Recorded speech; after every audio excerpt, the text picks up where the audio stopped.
Uh, that out the way.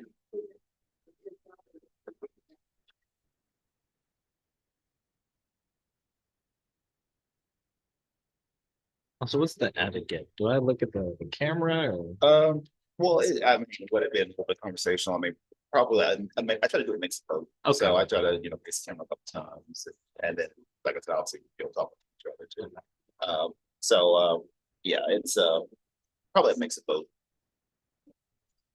I mean, I think we're ready here.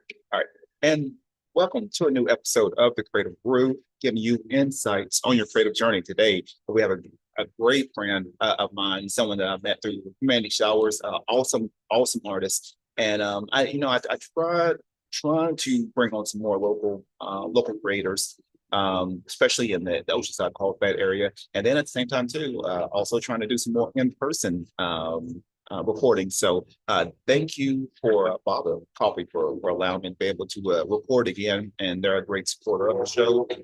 Today we got Marcos, and he is an amazing. If you, I don't know if you've ever seen his artwork, and like I said, I'll be promoting it more.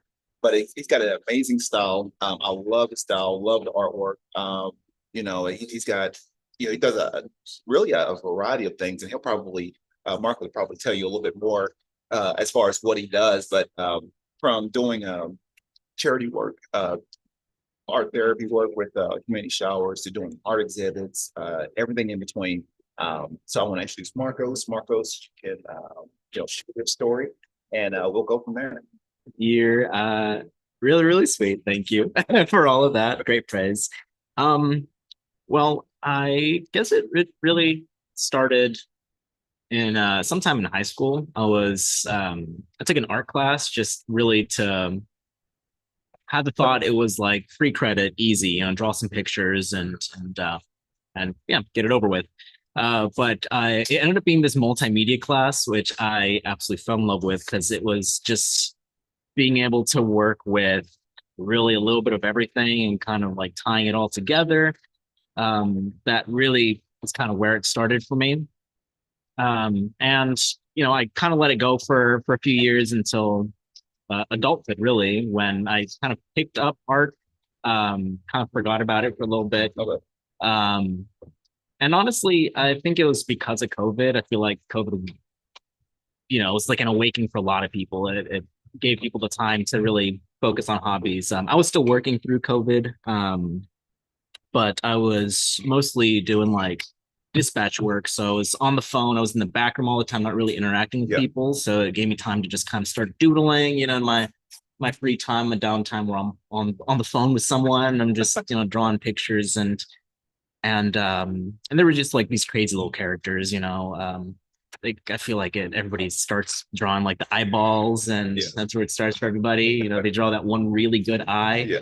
um and then yeah, I just kept going and going and going and eventually I just kind of just started picking up like different mediums, and I don't know, it kind of I really it just kind of ended up where I am now.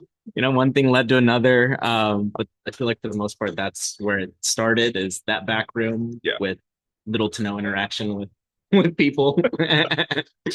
Now, as far as even now with your style, I said, me personally, I started out with more of a sketchy style. I always did doodles and stuff like that, like in, even in elementary, middle school, high school. And I've seen, and I know I'm a big fan of your work. I usually watch it, and the evolution of it now, and even doing some of the art exhibits now. Where do you sort of see your art stuff for sort of evolving? I didn't know if you had like, I mean, I know you have I could tell you created all these, like a whole catalog of different characters and scenes. I mean, I didn't know where you sort of see that. I didn't know if you're trying to build a story around it or a world, or I didn't know. I see. Okay. Um, so the so the it kind of started with a little like black coyote. Yeah. I called Yote.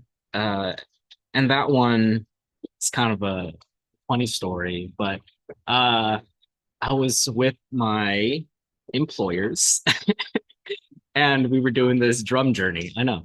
And I kind of had this vision of this black coyote Mhm. basically like killing an owl. Yeah. And from there, I just couldn't get that black coyote out of my head. So I just started drawing like a little cutesy version of it because I can't draw like super realistic things. Yeah. And I feel like that's sort of where it began. And Yeah. then I just, just keep drawing. And then I started drawing more characters. And Yeah. then I'm just like, oh, I really like this guy. And then I just keep drawing him again. Yeah. But it really just started just for the sake of simplicity. And yeah, now I have some reoccurring ones. Every now and again, I'll remember if someone I used to draw and then kind of forgot about them. I'll bring them back for another little picture. Okay. But I used to draw with like pencil. Yeah. And then I remember like I would take so long to draw anything because I like needed to be perfect, and so I really wanted to draw like anime characters, right? I don't want to say like super into anime, but I liked anime. Yeah. And it seemed easy enough, but that never went anywhere because I just couldn't get the anatomy right, and I would draw and then erase and draw, erase and draw. And then I would just get frustrated and stop drawing. So then I just made the jump to like a pen and then like bold Sharpie and just started to learn to work with my mistakes and try not to go back on anything. Yeah. So now it's a lot of fun because you start in like one area and then you just work around it and keep adding. And if I make a mistake, I'm just like, well, now I'll just keep draw over it or and Yeah. now it's a lot of fun and but It's sort of weird because I know I've been the way that my personal art style. I've always been sort of realistic comic book style artwork, and like even for the even for your own personal style, like the things that I see that you create, like I couldn't reduce it down that much to be able to do that. Like I love the style, but it's so hard for me to do something like that as opposed to me like on the actual realistic wool. Right. Like, I could do that. But the style, it's sort of it's amazing. I mean, it's just like it's one of those where it's still wolf, but for to be able to I wouldn't necessarily copy that style, but be inspired by it because I love the sort of the bold simplicity of it, and at the same time, it's got its own energy and life to it. It's just one of those where it's like, wow, I couldn't do that. Like, well, thank you. but you tell me to go some kind of realistic wolf with wings and everything. Like, yeah, I can do that. But so it's crazy. It's crazy. That's why I'm a big fan of seeing everybody's sort of art styles and seeing, yeah, I mean, really just sort of seeing their, perspective on different things. It's like the way I create something is completely different from, the way you do it. And even from other creators around here, like everybody has their own, style. And it's sort of amazing to see, from being a fellow creator. And I don't know if you've had this issue before, as far as like, even what you feel like, do you feel personally like there's competition, or do you feel like, hey, I am here to be more of a collaborator with various people doing projects? I know you're doing the art exhibits now, but I didn't know if you ever felt that, felt like where it's more competition than it is like me wanting to be a collaborator and focusing on amazing projects. I didn't know how you felt about that. I love collaborating. And really, I think if I don't feel like there's competition, mainly because again, a lot of people have their very like unique styles, Yeah. and then when they are very genuine to themselves, I feel like you're not really competing because it's somebody's totally unique and different style. Yeah. And it's just so much more fun when you're able to, instead of like compete with each other, build community and kind of come together and lift each other up, opposed to trying to be like better one another. Yeah. But again, I guess there's nothing wrong with a little friendly competition. Oh yeah. No, I mean, I know I can look at other people's artwork and it's like, oh, I was like, what? I didn't think of that. Or like, I can sit there and like, oh wow, I like how they use that color. And like, okay, maybe I can do that with some of my artwork, or be inspired by something like that. But even now, I mean, I know being in the design field, it could be really uh, highly competitive. Mm. Even in the freelance space where you got everybody trying to get, certain projects or, just to even, trying to create a full time, career out of it, which Yeah, is hard enough.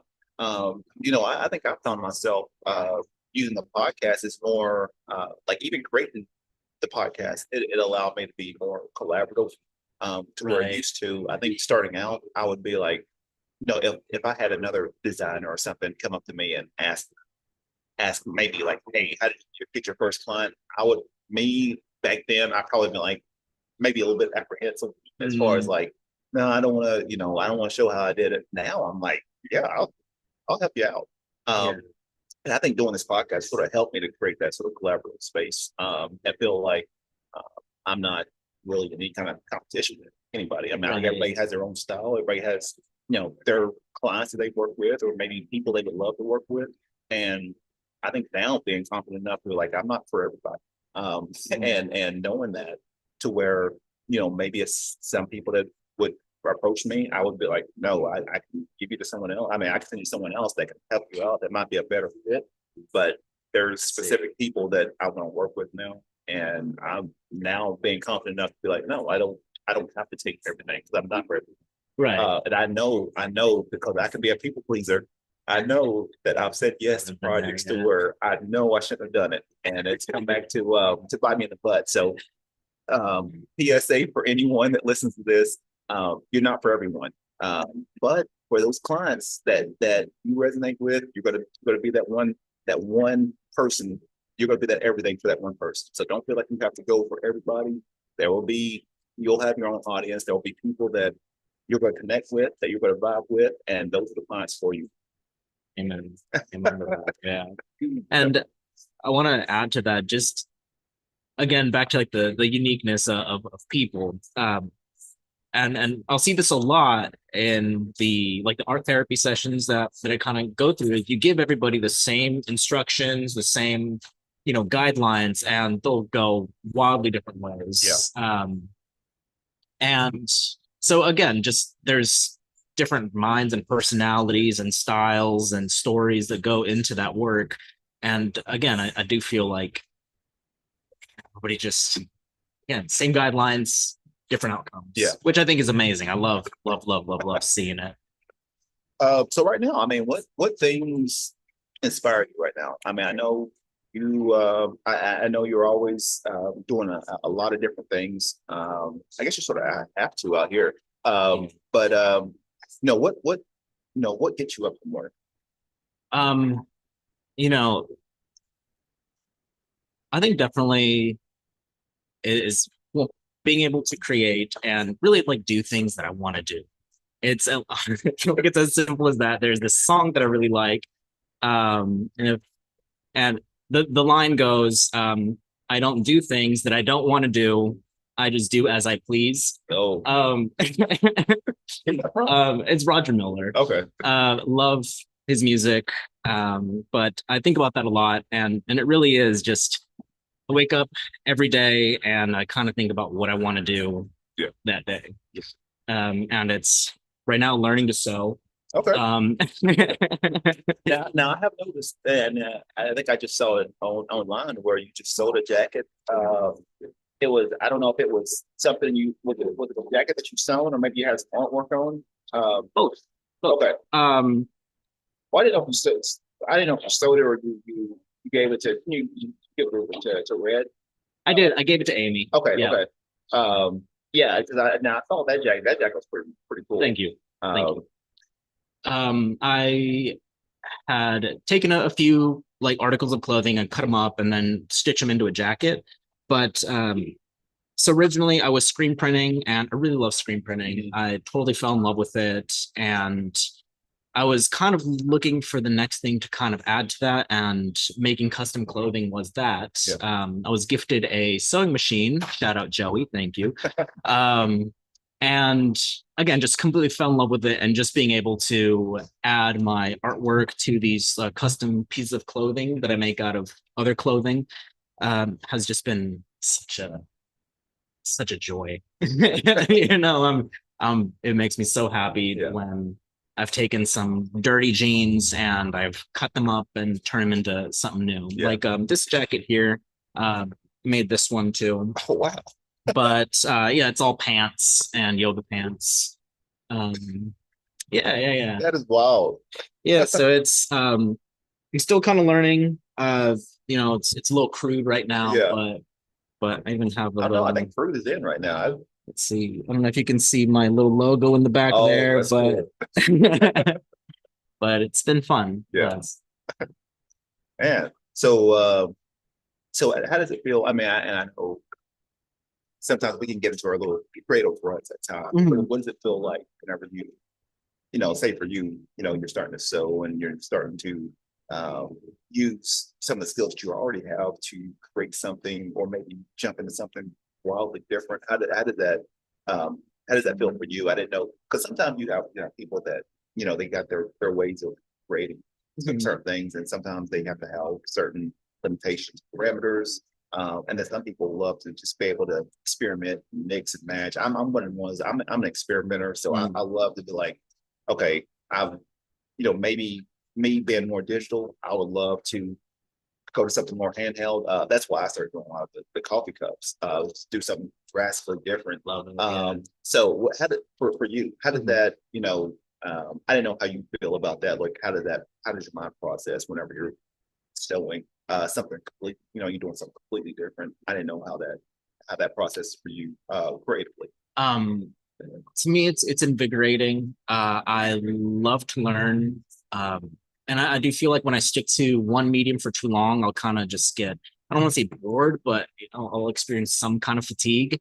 Um, so sometimes I do see it as a little bit of a hindrance because it's like I can't stick to like one medium specifically. I have to, you know, jump onto the next thing. And I think that's just something that I have to work on and, you know, Yeah. it's learn to commit a little more Yeah. than just kind of hop onto the next thing as Yeah. soon as and I do want to say like screen printing has been one of those things that I've stuck with for so long. Yeah. And you know, I've continued to improve and learn, and I've gotten to the point where I'm pretty confident in my abilities to, you know, make screens and do all the Oh, awesome.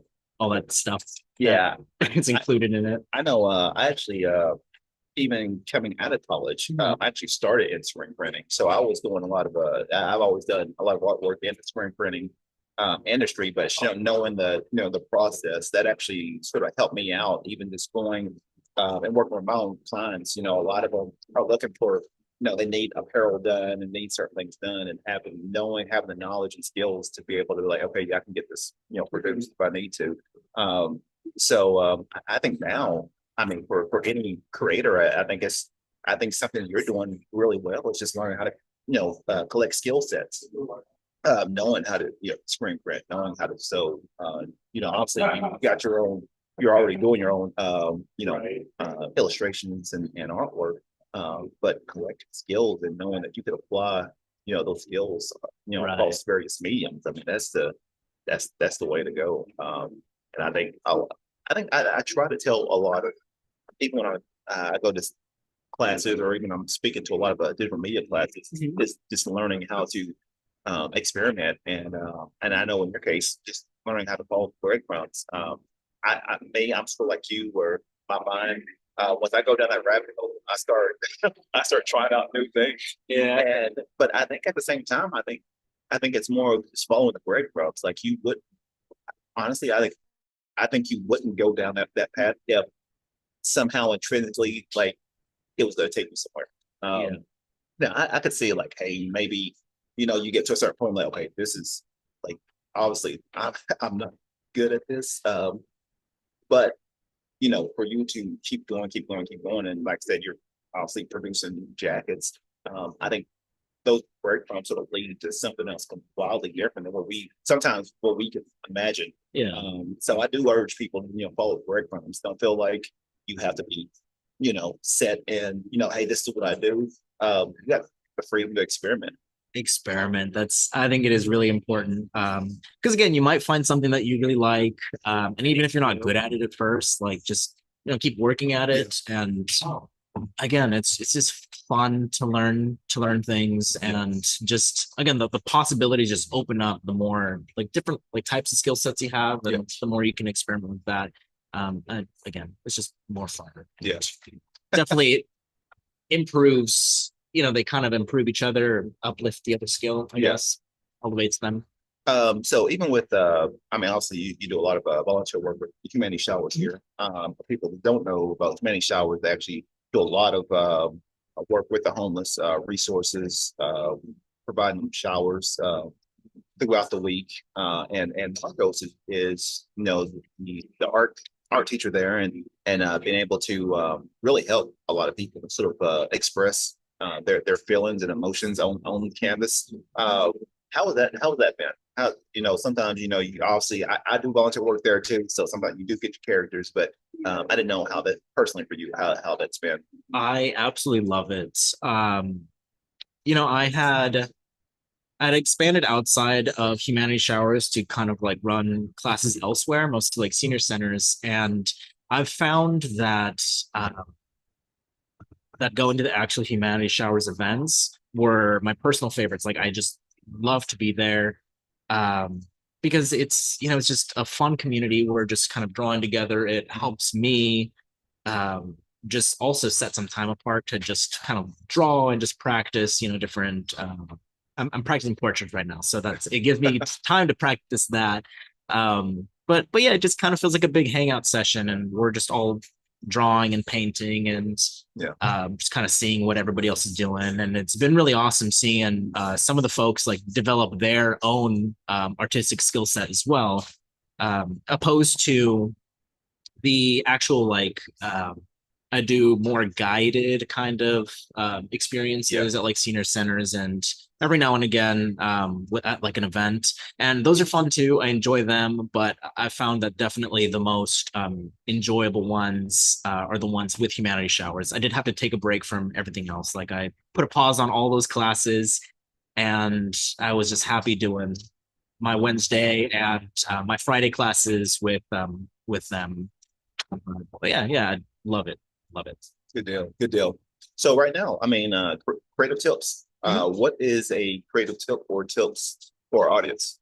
I think we covered that one. Never stop learning. Just jump into different mediums, try something new. Just kind of see where that takes you. I mean, you never know. You might find something that you really enjoy doing, or you might find a medium that just elevates your main medium, I guess.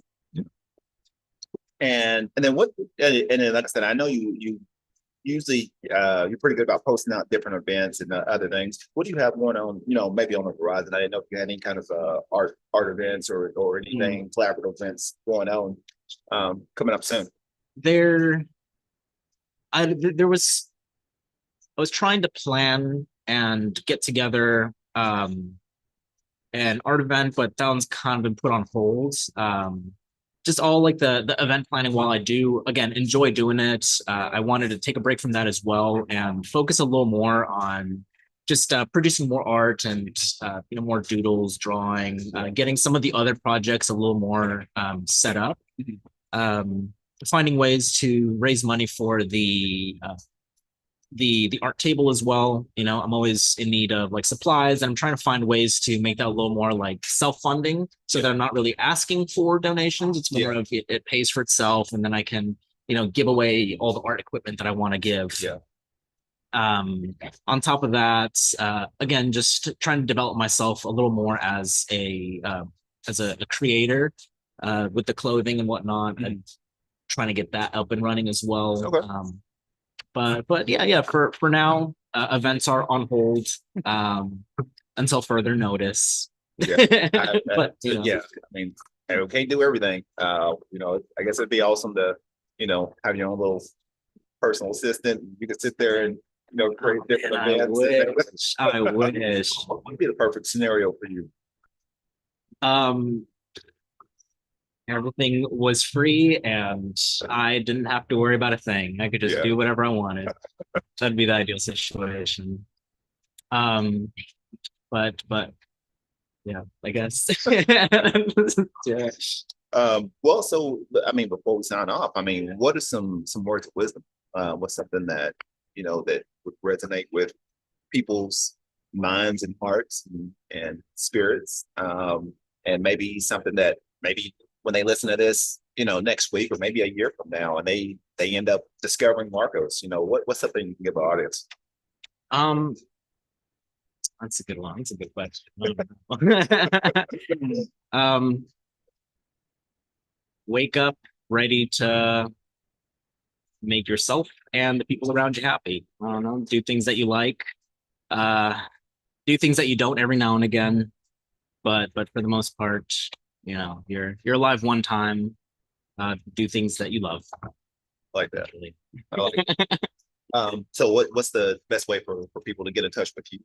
Maybe getting on these crazy jackets, artwork, maybe donating to the to your art therapy and charity. What's the best way to get in touch with you? You can find me on Instagram. That's BAD0CO. Website is working on that. That should be up and running hopefully soon because I need a place to put all the jackets and whatnot. But Instagram, for the most part, best place to find me. Awesome, awesome. Well, hey, this has been another awesome episode with me, with Marcos. Thank you for Baba Coffee for allowing me to be able to record once again. We're going to be doing some more in person, so this is awesome. Like I said, awesome supporter. Matter of fact, they have live music and food every Friday. And I believe this Friday they may have Eliza the Shelf, one of my favorite shelves around here. Then they got music with this Soto Six, one of my favorite little jazz groups. And so yeah, come by, check it out. Starts at 6 o'clock on Friday. But yeah, they always have different people actually over the weekend too. Different musicians, different food trucks, shelves coming in. So support your local coffee shops. Do what you can do, and I said especially support Baba. So they've been a great supporter of the show. So likewise, I want to give that back out. Come by, check it out. Awesome atmosphere. Even if you want to work, hang out, grab a coffee, grab some wine. They got food. I would suggest the avocado toast from here. It's awesome. So yeah, so just check it out. But that's all I got. This has been another great episode. Oh, if you want to check this episode out, this will be available on YouTube. Full episode will be actually released here soon on my YouTube page, and then the podcast version will be on SoundCloud, Spotify, Apple Podcasts. And then if you want to support this episode and future episodes, go to www.buymeacoffee.com/creative. And for the price of a cup of coffee, you can support this show. So everything helps. And I'm trying to build some more back end content on there, but I'm a 1 minute person right now. So, but those are just different ways to sort of keep the show going. And then if you're a business or brand and you're interested in advertising on the show, I've got packages for that too as well. So other than that, hey, this has been another great episode with me, with Marcos. This is the Creative Brew. Be creative, stay inspired. Have a great day, guys. Thank you for having me. And that's it. That's it. That's all she wrote.